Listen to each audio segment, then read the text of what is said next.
It's incredible. We shot the whole movie here. We're shooting the Avengers here in London.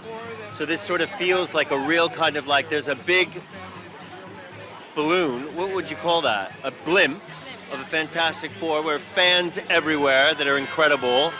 And it's just like an enormous English embrace. And straight ahead, please. You know, I loved the suit. It was far more comfortable than previous suits that I've been in. If the temperature was right, you could hardly feel it really. I would say that it didn't hide anything, that's for sure. Very form-fitting, and light blue isn't a color that really hides much. What the fans will be most excited for is a very, very innocent and exciting adventure that is incredibly committed to the original love of the Fantastic Four, and a world that is retro-futuristic and makes you feel like movies of old, that great time at the movie theater that's the reason I'm here, because of the experiences I had as a child going to movies like this.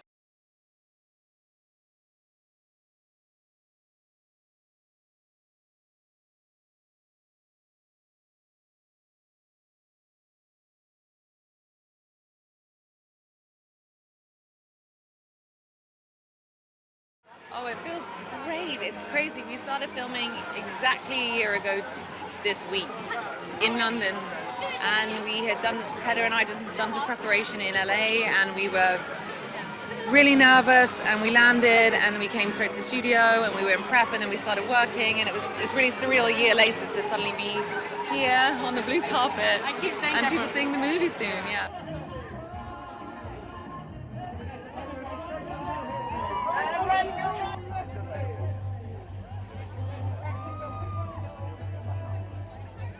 I started learning so much about her, and to me she began in 1961, you know. I'm just the 2025 version of many versions of her that there have been, and I love that she's the first mother of Marvel, that she's the first pregnant superhero, that she's a working mother. It taught me loads about women, really, and yeah, I felt really blessed to get to know her.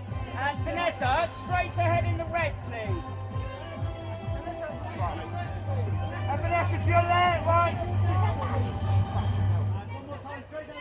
And Vanessa, back to your right, please. Pedro and I were talking about this. It's really galactic, you know. It's taken this little family, like a domestic life, and it's all kind of cosmic. It's huge scale, so it's definitely worth seeing on the big screen, I would say. I mean, every movie is, but this is particularly because it's got so many epic kind of sequences of like interstellar type size.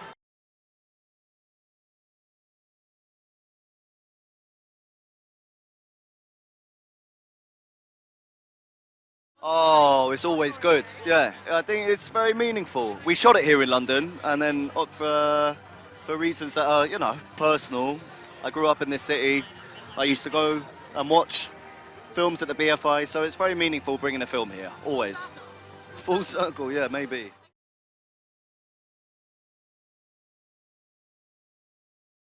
It's not about comparing it to any other previous interpretation. They're all brilliant. When anyone performs a character that's been put to screen before, it's going to be inherently different because it's coming from a different actor. I didn't have a kind of particular manifesto. There were just certain things that I found more interesting about the part. Yeah.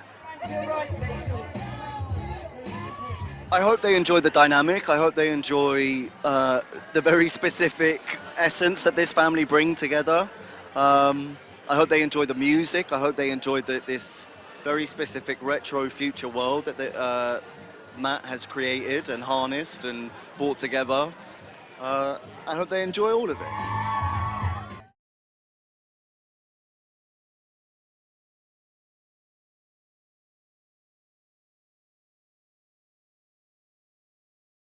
No, this is so encouraging, so inspiring to have this kind of turnout. I know this movie means a lot to people. It means an enormous amount to me, obviously. I don't know. It feels like it's going to be a great night. And straight ahead in the red, please. I mean, I don't know how you could say no to this kind of a character. He's like one of the most tragic characters in comic book history. He's a beautiful character. He's got like a soft, gooey inside and a hard candy shell. I don't know. I love this guy. There was never a world where I wouldn't do this part.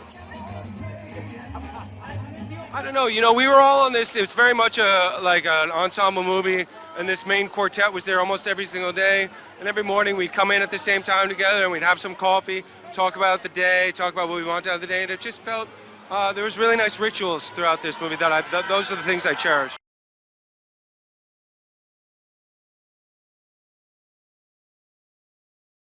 I guess I don't know about first family, but definitely family. It's an experience. It starts and you're immediately involved. It's immersive. It's escapist. It's time travel. It's space travel. I don't know. It's just a wonderful, fizzy kind of summer movie.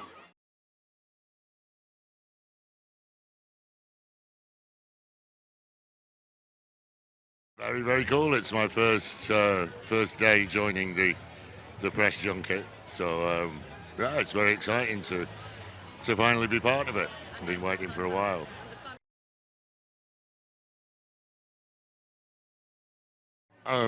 Disbelief at first, and a slight bit of confusion. But yeah, then just absolute joy because it's such a great part, and to be trusted to be the first actor to bring it to live action is an incredible privilege when you look around what the Fantastic Four means to so many millions of people around the world, and to be entrusted to be the first one is an incredible privilege, and I hope not to let anybody down. Working at Pinewood Studios is always a joy. It's kind of like the home of British film. It's been there for 90 years. I did my first film there 30 years ago. It came out this week. And so it just feels like being part of British film history and, you know, international film history, where all the best technicians, they all work there at Pinewood. And yeah, so getting a chance to go there and work there was a real treat.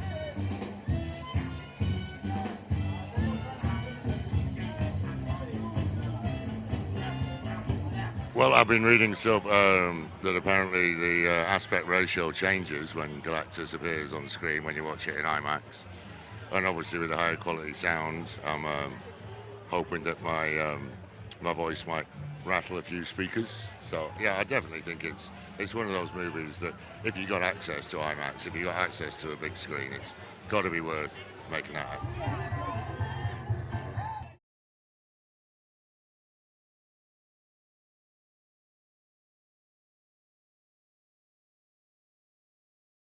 It was amazing. I had so much fun.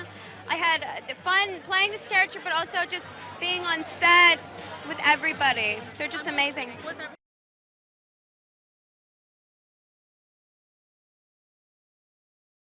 Honestly, every day, just driving into Pinewood Studios. I mean, so many iconic films were shot there. So, and just getting to film with these icons, it's really incredible. I feel like a lucky dinner guest, so I'm very grateful.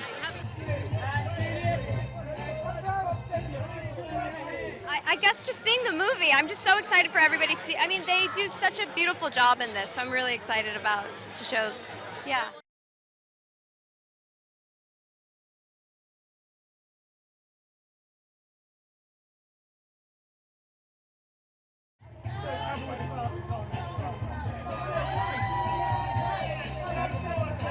You know, we wanted it to be set in the 60s because that's when the Fantastic Four were created. It felt right to set it in the space race, you know, when the world was full of excitement and optimism and dreaming about the stars. But we also wanted it to be a 60s unlike the one that we experienced here. It has a bit of retrofuturism to it. So we were looking at where the world of Fantastic Four met the world of Stanley Kubrick in 2001. So it was looking at what they in the 60s were thought the future would look like, and then making that a reality for this world in the 60s. Oh, they're a wonderful group. All of them are amazingly talented, and they gelled together at such great chemistry. They really felt like a family before we even began shooting.